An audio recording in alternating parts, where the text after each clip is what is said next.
All right, good morning, everyone. My name is Andre Hargrave, and we'll get started here in just a couple of minutes. Give everyone a chance to log on, and then I'll introduce the speaker, and we'll all learn something today. It'll be excellent. Right? And today we're going to have Malia Ingram, correct? Ingham. Ingham, yes, I should know that since we work together. I think we have quite a few participants on right now, so I will get started. Once again, my name is Andre Hargrave, and I'm the director of the Minority Business Development Agency, Regional Office for the Rocky Mountain region.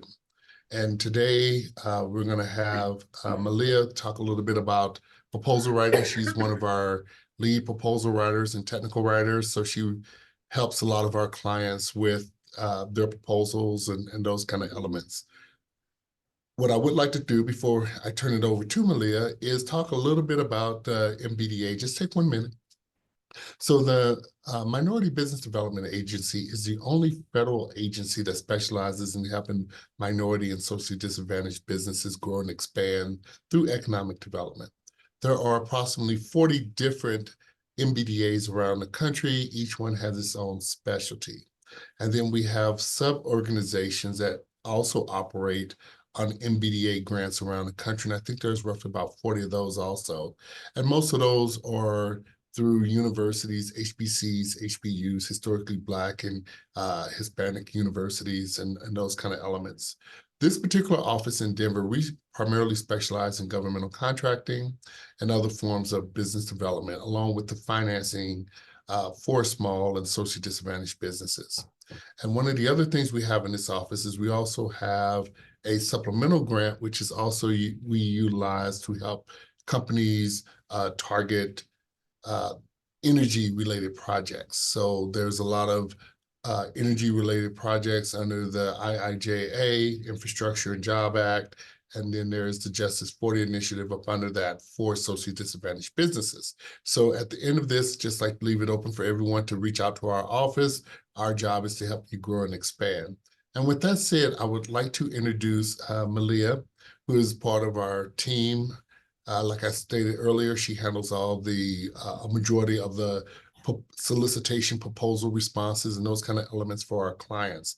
I've worked with Malia on many different projects, everything from a small $50,000 deal to a $50 million deal, which we won, and currently working on with one for one of our clients on a $10 million deal, which I'm sure with Malia's expertise, we're going to win. So with that said, I would love to turn it over to Malia, and I will say this is going to be very informative, and please take notes. Malia? All right, thank you, Andre, for the introduction. Hello, everybody. My name is Malia. Before we start, I just want to ask if we could just hold questions to the end. There will be a time for question and answers. So let me go ahead and share my screen and we will get started. All right. Great, so today we're talking about creating competitive proposals. There we go. So my background is in technical writing. Just a little bit about me first. I started a memo writing business, as Andre said. I've worked with him at Global Sales Advisors and at the MBDA for over a year. I handle proposal writing, e-capture, solicitation review and understanding assistance, proposal review, and just general governmental contracting and technical writing consulting. So that's the bulk of what I do at the MBDA and at Global Sales Advisors. Like he said, if you're still interested, at the end of the webinar, there is a newsletter too at the Mountain Plains Minority Supplier Development Council.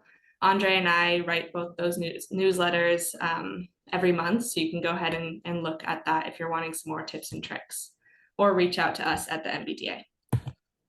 A little bit more about the MBDA, as he said, we are the only federal agency solely dedicated to the growth and global competitiveness of minority and socially disadvantaged business enterprises. We're one of several business offices across the country here in Denver. Today, we're focusing on solicitations and proposals for open solicitations. There are many different ways to go about government contracting, way too many to discuss in today's webinar. Again, if you're interested, feel free to reach out to me at maylia@denvermbdacenter.com. I can put my name or my email in the chat afterwards. Or Carlene, who's our program manager at cjohns@denvermbdacenter.com. Either one of us, we'd be happy to set up a meeting to discuss becoming a client and how we could help you further than just what I'll be talking about today on today's webinar. Let's see. All right, so what are contracting officers looking for in a proposal? Contracting officers consider several factors when awarding a contract. Number one, price and cost. The best way to see where you're at in your pricing is by doing some market research of your own, and also by going to your debriefs. So if you win or lose a contract, go to a debrief and ask the contracting officer where you're at in your pricing. They might be able to kind of clue you in if you're too high or if you're too low, and see if you can kind of change your pricing depending on that. Past performance. A lot of contracting officers and a lot of solicitations will ask for specific past performance with municipalities of their size or agencies similar to them, or just general government contracting experience in the past. Some will ask for less, some will ask for more. So just make sure that you're able to kind of adhere to those requirements when you're going after a specific solicitation. Technical approach. So your technical approach is really, really important as well. That's where you'll be able to describe how you can do the work that they're asking for in the bulk of your proposal. And that's really, really important. And we'll kind of get onto that further in the webinar today. And then SBD target. Are you a minority owned business? Are you women owned? Are you veteran owned? Oops, accidentally click next. That's something that they're sometimes looking for if it's a specific set aside or if it's targeted to a specific type of business. That's something that can determine winning or losing a contract, or if you're right for the contract. All right, top 5 reasons an RFP is lost or an RFQ. So technical aspect, failed to explain how you can perform the work or your processes for achieving the goals. This is huge. This is just if there are specific submission requirements or specific technical requirements that they're asking you to answer. They want you to be able to explain in writing how you can do the work that they're asking for. So it needs to be clear, and you need to be able to really, really explain how your company can fulfill the work, how you have the capacity to fulfill the work and the requirements, and how you can do it in a timely and a professional in the manner that they're requesting. Costing, price too high or too low. Again, this is something that you can find out more about in places like your debrief, where you can just really narrow down your pricing. Pricing is difficult in government contracting, especially when you're going after a full and open contract. A full and open contract just means that it's open to everybody. So big businesses, small businesses alike can compete after the same contract. So it's difficult sometimes to get the price point if you're competing as a small business against giant, large corporations for a contract. Non-compliant, did not conform to the requirements of the solicitation or its submission requirements. Again, this is also huge. If there's a submission requirement, such as simple as including the page count or specific font or specific size font, and you do not adhere to that requirement, you could be completely disqualified and they can just move on. This is a really good way for contracting officers if there are a ton of people submitting bids and a ton of people competing for a contract.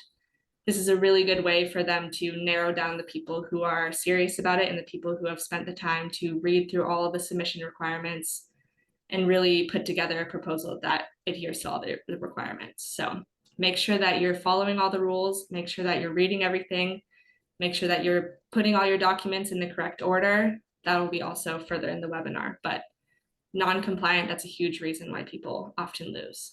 And then not qualified to perform the work. Do not have the performance history, financial reserves, bonding requirements, qualified references, or other requirements. So if you're not qualified to perform the work and there are major mandatory requirements that you can't fulfill, My best advice would be to try to go after a different solicitation where you are qualified to perform the work and you can prove that you're qualified to perform the work.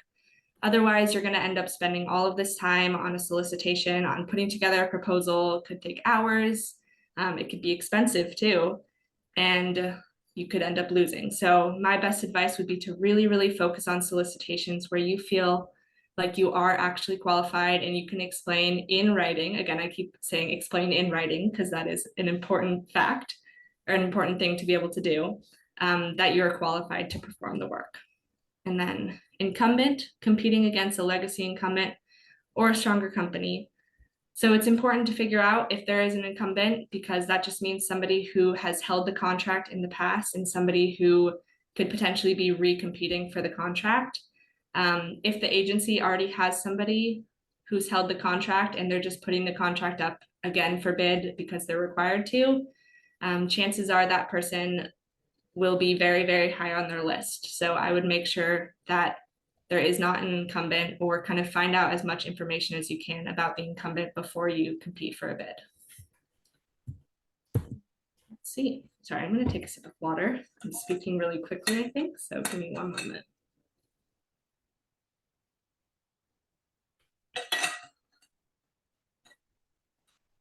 All right, qualifying solicitations.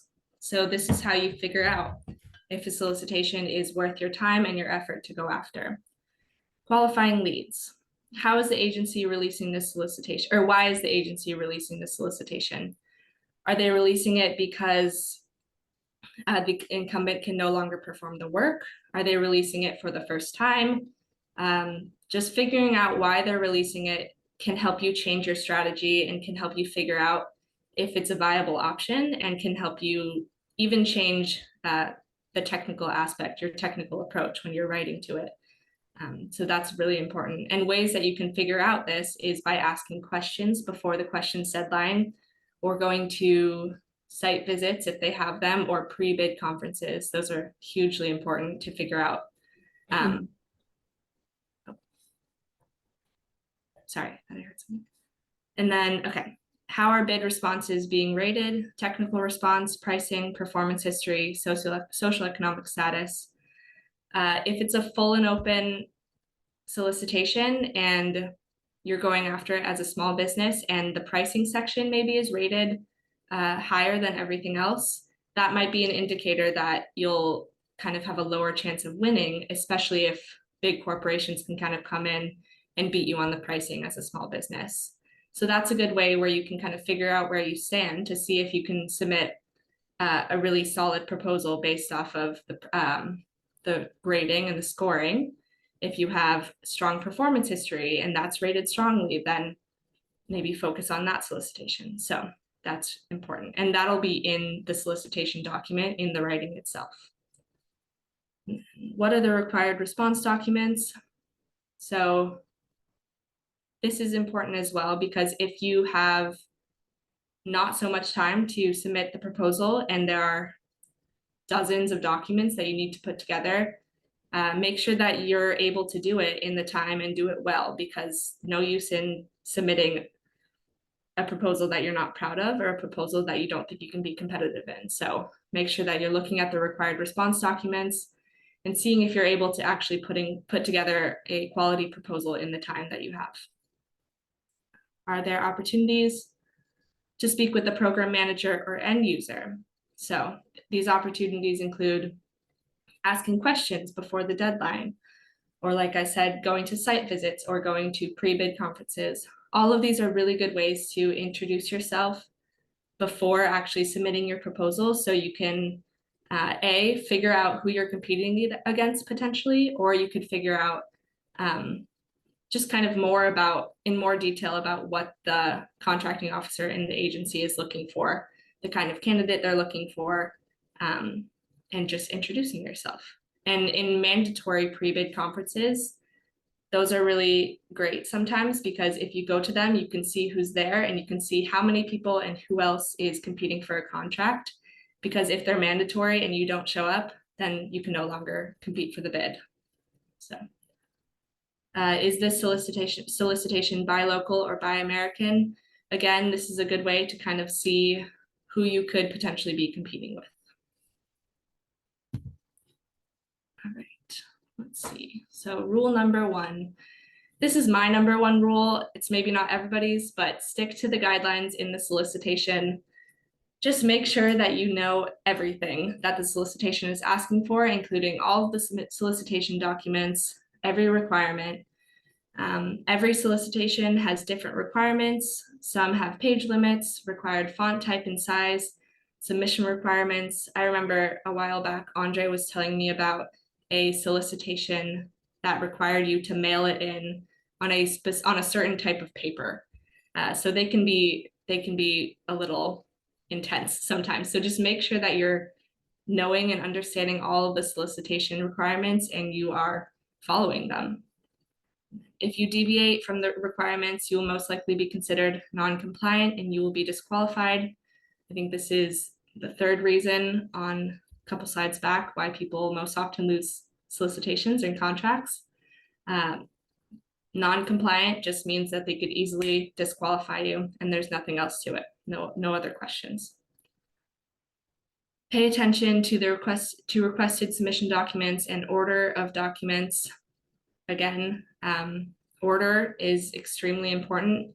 Anything that they specify, even if the order seems weird to you, if they say you must submit your proposal in this order with the, say, table of contents, cover page. I mean, usually the cover page is first, but if they tell you a specific order and you deviate from that, you will be non-compliant and you could very, very likely be disqualified. Some solicitations have a checklist with requested proposal components, but some do not. If you're pursuing an opportunity that doesn't have a checklist, make your own. Look for, okay, yeah. So what I like to do is when I'm starting out on a solicitation, when I've qualified it and I'm absolutely ready to go, if there's not a checklist, you can try to find things during the technical approach and the submission documents and make your own checklist. Copy and paste what they're asking for in a Google Doc and just start answering the questions as best as you can. So a lot of the times during the submission document or during the submission requirements section or the technical approach section, they will ask things in the forms of questions. You don't necessarily need to include those questions in every single heading of your proposal, but it's really helpful just to answer those one by one. So you know that you're doing everything, you're answering all the right questions, you're including everything that they want you to include. So that's a good idea to make your own sort of checklist. Look for phrases like offer must include. Some solicitations have their submission requirements and just general requirements pretty scattered throughout the whole solicitation. And as I'm sure a lot of you know, some of these documents can be hundreds of pages long. So it could be difficult. My advice would be to A, which is the next rule, always read the entire solicitation, and B, look for phrases like offer must include, or included with your proposal, or included with submittal, anything like that, where it says phrases like that, you can kind of understand or start to understand what you need to put in your proposal. And then let's see, always read the entire solicitation. This is important for so many different reasons. One, it's important if you're gonna know and be positive that you're actually submitting all of the correct information and that you're actually submitting a competitive proposal. And also it's just incredibly important to understand the work that you're trying to go after. Understand if you were to win the contract, what exactly you'll need to do, what insurance requirements you'll need to fulfill, what every requirement you'll need to fulfill, because when you sign that contract, you're legally obligated to fulfill the requirements in the solicitation. So just make sure you know exactly what you're getting yourself into, the work that you're getting yourself into, and just understand everything, because that's just always the best way. All right, so these are just some details about proposals that I thought we would go into. Obviously, during our time, we can't go over every single detail of a proposal, what it takes to make a perfect proposal, but these are some things. So cover page. Aside from any pre-bid events or questions, this is the buyer's first impression. It does not need to be a beautiful magazine cover, but it needs to be clear, concise, and compatible with your company's image. This means that it needs to look professional, it needs to look well-made, professionally made, and it's an opportunity for you to show your company's image to the contracting officer. I would say that this is probably the only time in a proposal that you can take some creative liberties, but not too many. Make sure that it's still a professional proposal. I find it helpful, or I have found it helpful in the past, to look at templates or images of professional proposal cover pages, just to get some inspiration. If you're not at the point of designing your own, you could just kind of get some inspiration from that. And consider using design applications or templates. There are a lot of different design applications that you could use. You can find templates on places even just like Google Docs, even though those aren't the best, but they do have some that you could use to get started. So definitely I would recommend starting with some templates. What you can do for most cover pages is make one that you're really proud of, one solid cover page, and then just change the information based off of the different solicitations that you're going after. So you really only need one solid one. So remember the number one rule when creating a cover page, and include information that's requested. Yeah, so the one solid cover page rule generally applies, but there are specific solicitations that will ask you to include information like your NAICS codes or your certifications on your cover page. So just remember the number one rule, as always, when you're creating your cover page, and just do what they're asking for you to include. Oh, and some relevant information. Generally, if they're not very specific about what they want you to include in your cover page, just some general information to think to include is the solicitation title and number, your company name, your contact information, your address, your website, and a logo, your company logo, just to kind of nail it into the contracting officer's memory at the very least. All right, so writing your proposal. Use what's in the solicitation to decide what to write to. If there are questions laid out, start answering them. Like I said, just copy and paste them on a Google Doc and start answering them so you can get the bulk of your proposal down. Make sure you understand the scope of work so you can make a valid argument for your capabilities. So the scope of work is where the contracting officer in the solicitation will tell you exactly what they're looking for, exactly the type of work they're looking for, the exact requirements that they need. Make sure you read that fully and you understand exactly what they're asking for, because they will see right through if you don't understand. And so you can make a valid argument for your capabilities. That also goes hand in hand with understanding how to write, or understanding how to explain your capabilities as a company in writing, and understanding how to argue for your capabilities and argue that you have the capacity to do the work, that you've done the work before, that you understand what they're asking for, and that you understand, or that you have the best strategy to fulfill their requirements. Include only relevant information. Do not include writing just to make your proposal longer. That's maybe self-explanatory. I've seen it before, so maybe it's not. There are page limits for solicitations sometimes. It is not a page expectation. You do not need to include repeat phrases, repeat sentences, or jargon, or just anything to make your proposal reach the page limit. Again, that's something the contracting officer will also see through and see as irrelevant information, which could either dock you on points or just be just irrelevant and not needed for the contracting officer to evaluate your proposal. Know what you are writing to and talking about. That includes knowing exactly who you are as a company and your strengths as a company, and not just listing up things that you think you could be good at, things that you maybe would be good at or want to be good at in the future, things that you do as a company now that make you a strong candidate. Know what you're doing and know what you're writing about.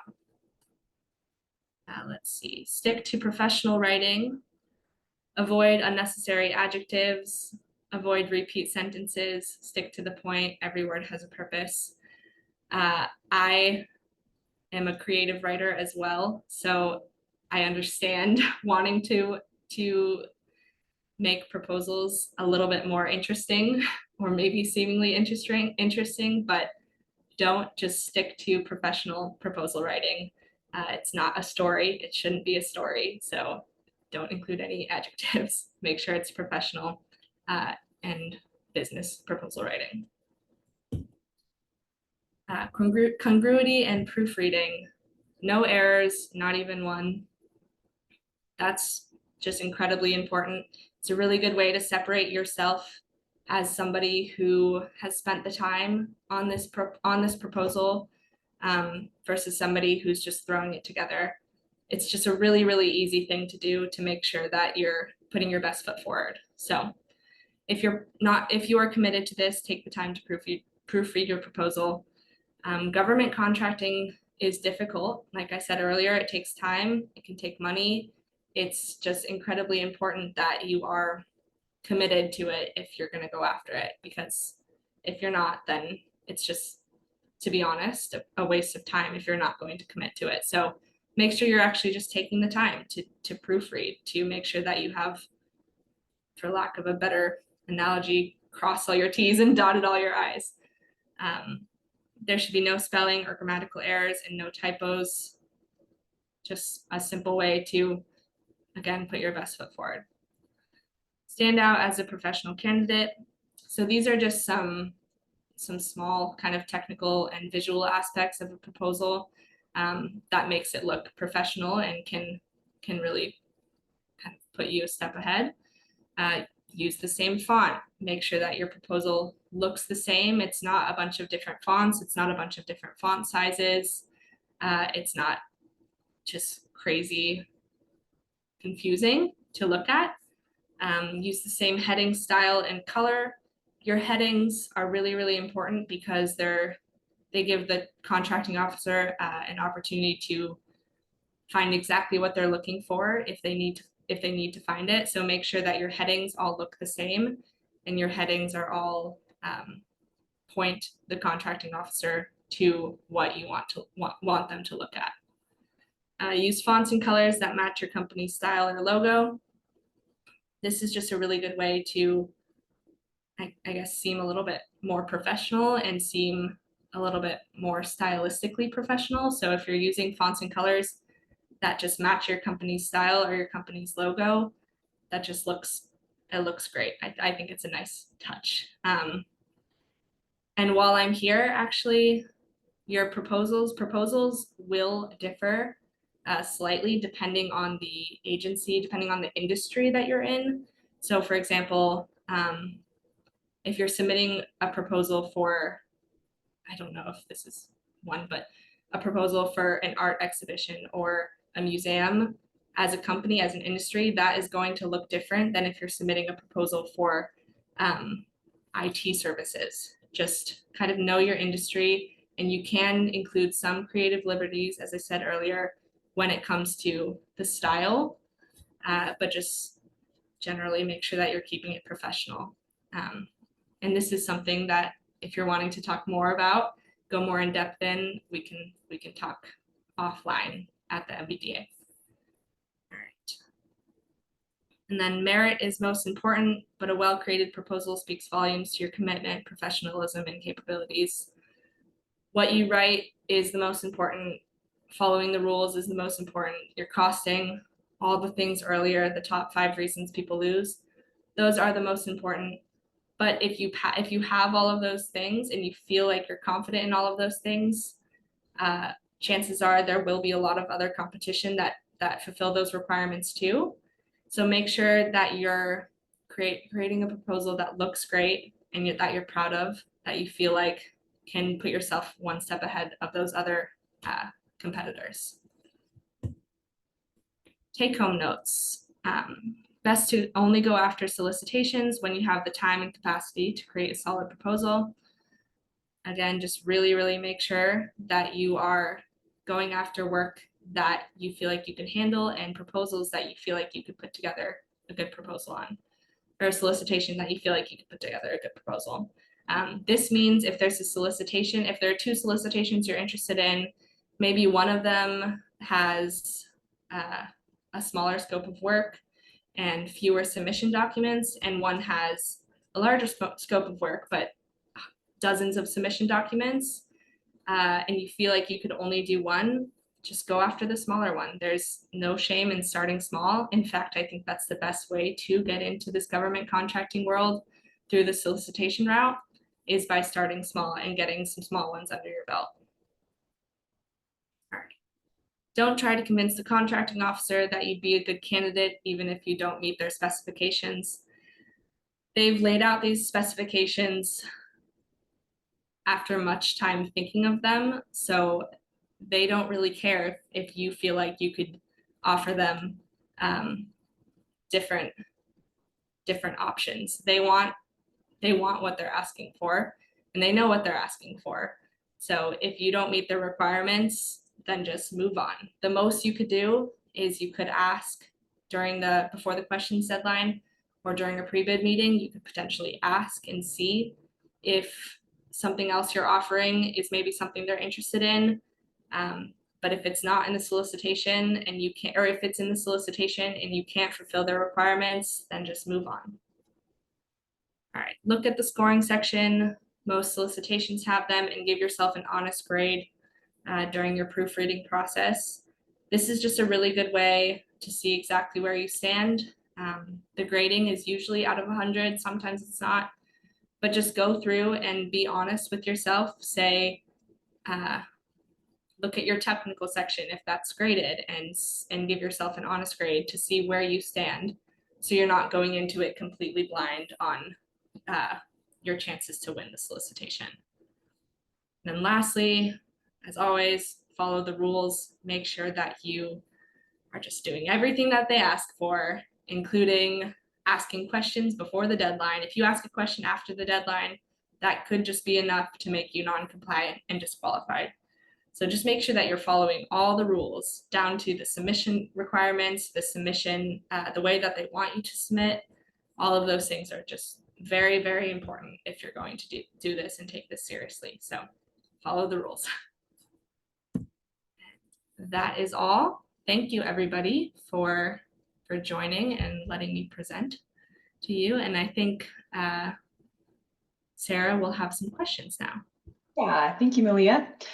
Okay, if you have any questions, please feel free to raise your hand and I can unmute you, or you can type them into the Q&A box. It looks like Sarah Roberts has a question. Let me allow you to unmute yourself here. Hi, thank you. I really appreciate the opportunity to for questions. So I have a specific question. I sent in a response to a solicitation, and I noticed today that they're rebidding on it. And I haven't had this happen before. So I'm not sure. I don't think there's an opportunity to find out why they're rebidding. And I'm not really sure what I should do in terms of resubmitting.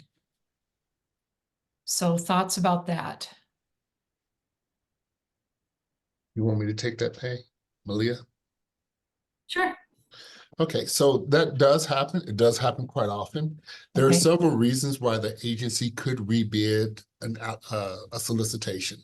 The first one is they could feel like they didn't receive any qualified candidates. That could be the first one.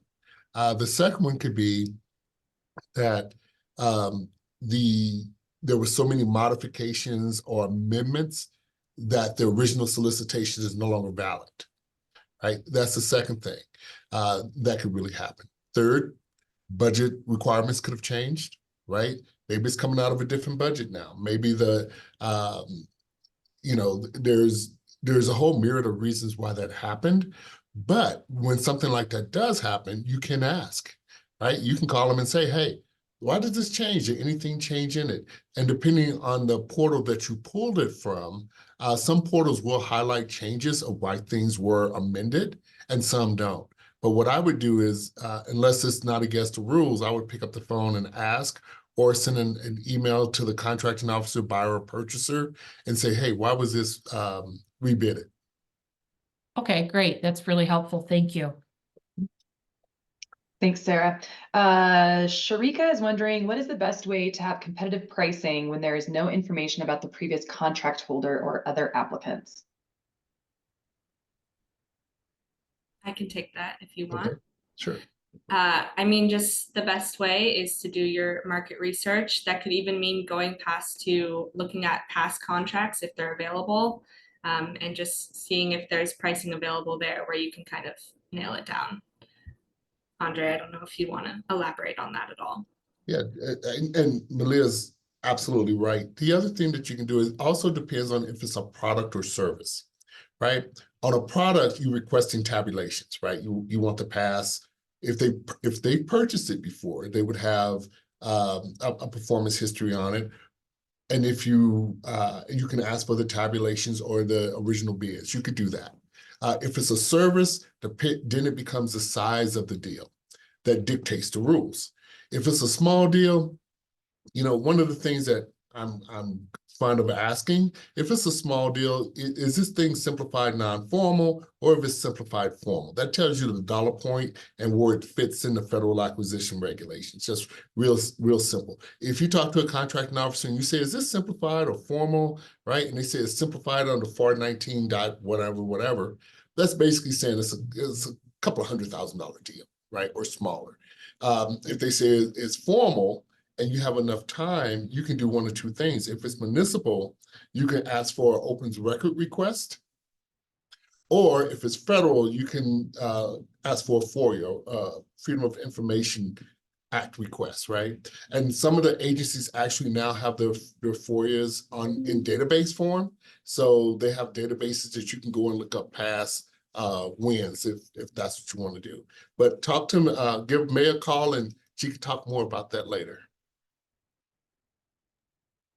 All right, thank you. It looks like we have a question from Raju here. Let me get him to unmute himself.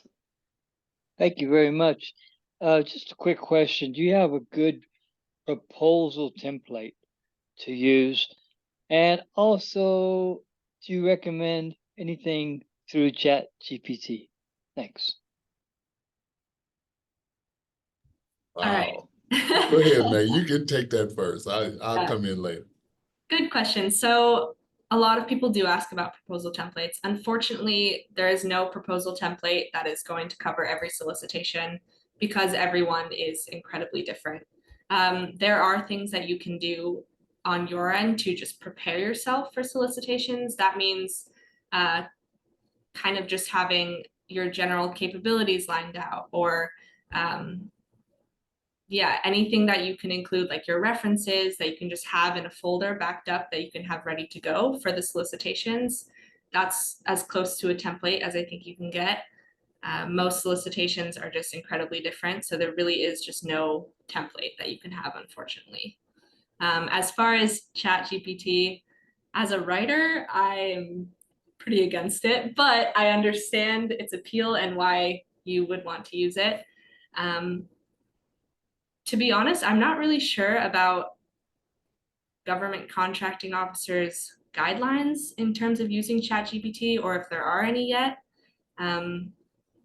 So I'd have to get back to you on that, but definitely if it helps you kind of with your editing process or with your writing and grammar process, then potentially use it. But I don't really know. I don't know, Andre, do you know if there are any guidelines with using ChatGPT yet? The government is actually struggling with that right now, but let me tell you from a different perspective. Malia's absolutely right. However, the way that I'm going to say it is this. Use ChatGPT to say, hey, what is our management process for managing suppliers? Okay, you do that. GTP will tell you, it'll give you 500 letter thing. Now, if you put that in your proposal, and let's say your solicitation, you win and your contract goes awry, okay? And they come back and they say, well, you stated you had this system, right? And you use ChatGTP, you have just committed fraud. Okay, because you don't have that process in place. So be very, very careful on what you allow ChatGTP to, what you implement in your proposal. Because if you win and you're not capable, the penalties and fines are going to be extremely heavy. And to say, well, I use ChatGTP, they're going to say, well, that's on you, but you said you could do this and you couldn't do this. At that particular point, we have issues, right? So just be cautious of that, be aware of that from that element. But I sometimes use it. I'm a terrible speller, so I do sometimes use it, but the thoughts are my thoughts, and our strategies are our strategies. Go ahead, Sarah. Thank you. This one might need some follow-up personally after. Courtney is saying that she's new to this process. She owns an RV repair business, and she's wondering where she could find information on bids that are available to her specific industry. RV? So federal or state? That's the federal or municipal. That's the difference. Well, if she's federal, I'll just answer it real quick. If it's federal, of course, you can go to System for Award Management. You can go to Unisom Marketplace. You can go to, you can purchase databases such as GovTribe, GovDirection, some of those elements to find leads. You got public purchase. If it's municipal, you can do BidNet Direct. If it's municipal, every state has its own vendor self-service system, so you can utilize those too. But offline, Malia can help with that more. Yeah, there are a lot of different ways that you can look, and I'd want to talk a little bit more about your capabilities and a little bit more about your experience with government contracting before we give you a solid answer. But feel free to email us, and then we can set up a meeting to chat about it more. Yeah, Courtney, we will send out contact information after the webinar, as well as recording the webinar, so you can definitely follow up with the MBDA team after that. Andre, Sarah is wondering what other ways there are to get the women-owned business certification if it's been with the SBA for an extended period. She said it's preventing her from bidding on several RFPs. Okay, so so I take it if it's at the SBA, we're talking federal, right? So first things first, the federal certification is actually a registration. It's a registration. So you can go after work right now. So the women's certification and the veteran certifications are technically still officially self-certifying. It's up to someone else to prove that you're not in the federal space. It's not like at the corporate or municipal.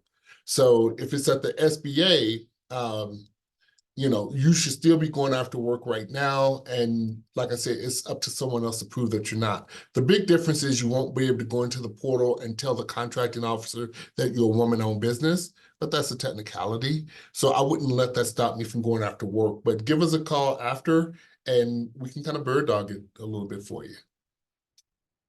Thanks, Andre. Looks like Carol has a question here. I'm going to allow her to talk. Carol, go ahead. Thank you so much. I really appreciate you all putting this together. I'm Carol Spelke. I'm the owner of Cruise. We're actually a construction-focused workforce development solution. We got our start working with general contractors in the affordable housing space. And now we have become an expert in essentially workforce development planning. And since labor isn't necessarily a scope, it's very hard for us to go after bids. And I know it's about everyone's like connect with the GCs and that kind of stuff, but we're a Women certified owned business, small business enterprise and disadvantaged business, and also certified, and you might not know this one, but Section 3 certification, which is specific to HUD. But because of the individuals that we work with, we're able to provide our general contractors in horizontal and vertical with the workforce hiring requirements that, at least in Denver City County, is now being implemented. And we're just having a very hard time trying to get to the decision makers, because this is not just a normal kind of temp company where we just go in and talk to the superintendents and provide labor on the field and like that's it. This is like an actual solution to providing workforce during the workforce crisis with local low-income individuals and apprenticeships and all the different things that are essentially focused on supporting our general contractors with Okay. doing that kind of compliance, because it's really difficult to do. And I'm just Okay. kind of lost on how do we present this to people? How do I get this out there?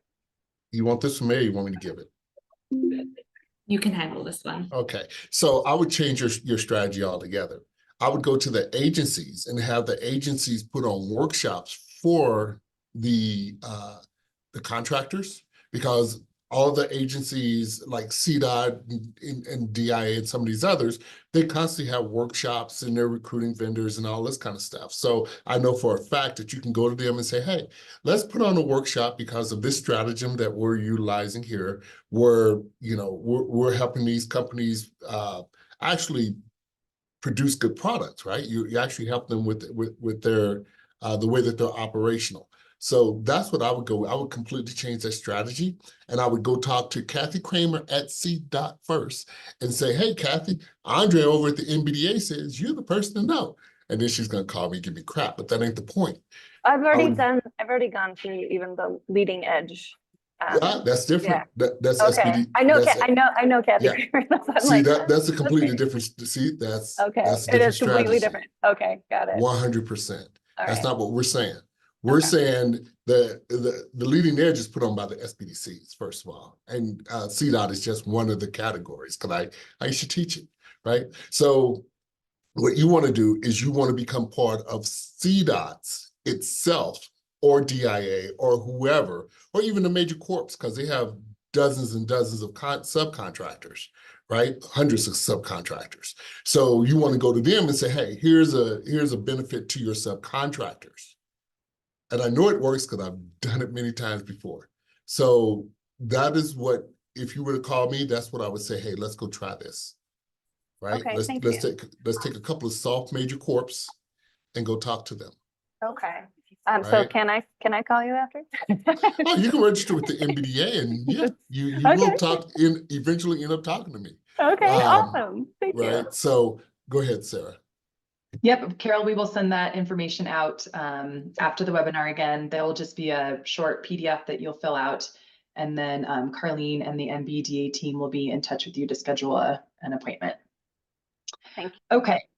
Let's see. Raju has one more question. This also might be a little more specific than you want to answer right now, but he sells software solutions, and he's wondering where he can find leads for federal or international conflict resolution services. And this is going to be our last question before we move on to our partner here. I can start by saying, I mean, there are a lot of different ways to find leads. A huge one is going to government contracting events or industry days. That's probably your best one. There's also some agencies put out future solicitations that they're going to have throughout the year. So that's another way to do it. Andre, you can probably elaborate as well. Yeah, and if you're looking at, if we're talking about international, we're talking about international tenders, right? So what we would do is we would utilize the same strategy we would use domestically, OCONUS outside the United States, to be able to find solicitations. Now, I just want to end it with this. This is a very basic element of what we're capable of doing here. We didn't get into shaping or positioning solicitations or no-goes or any of that kind of stuff, which is a much longer conversation. But what I would do is I would welcome everyone to, talk to us.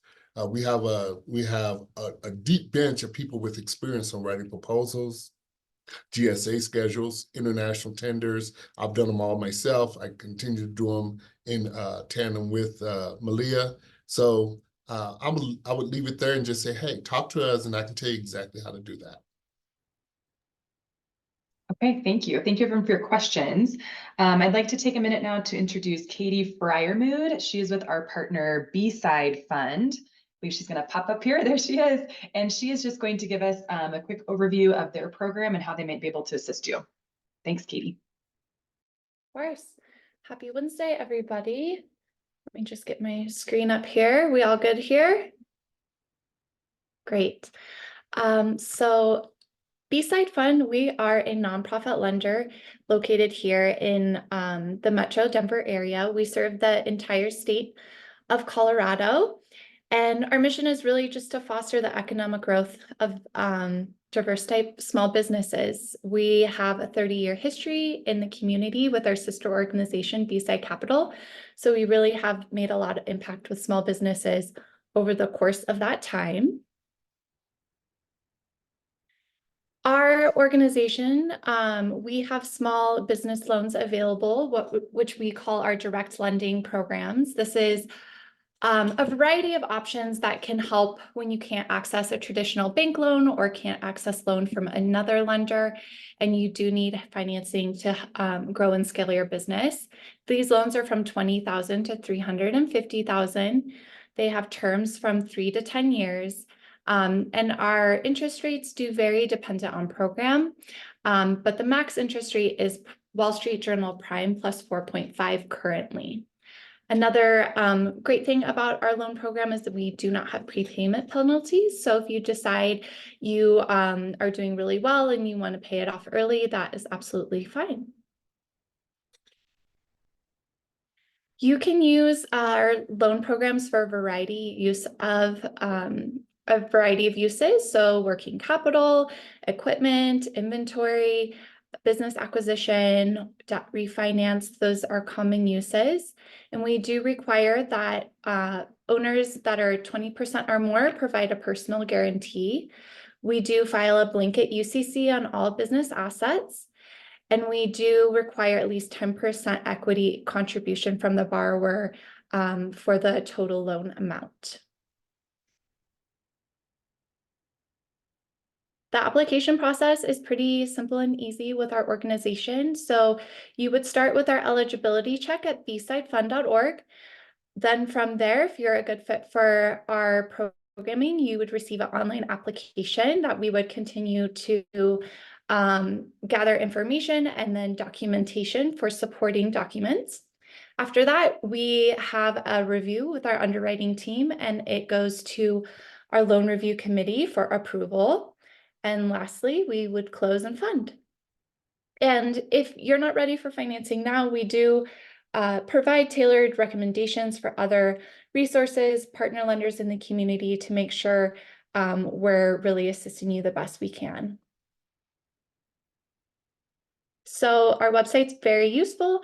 You can learn about all of our loan programs, mission, and our team at bsidefund.org. We also have a lot of resources on our blog and other technical assistance items. If you are searching for how-tos or more in-depth articles, please check that out.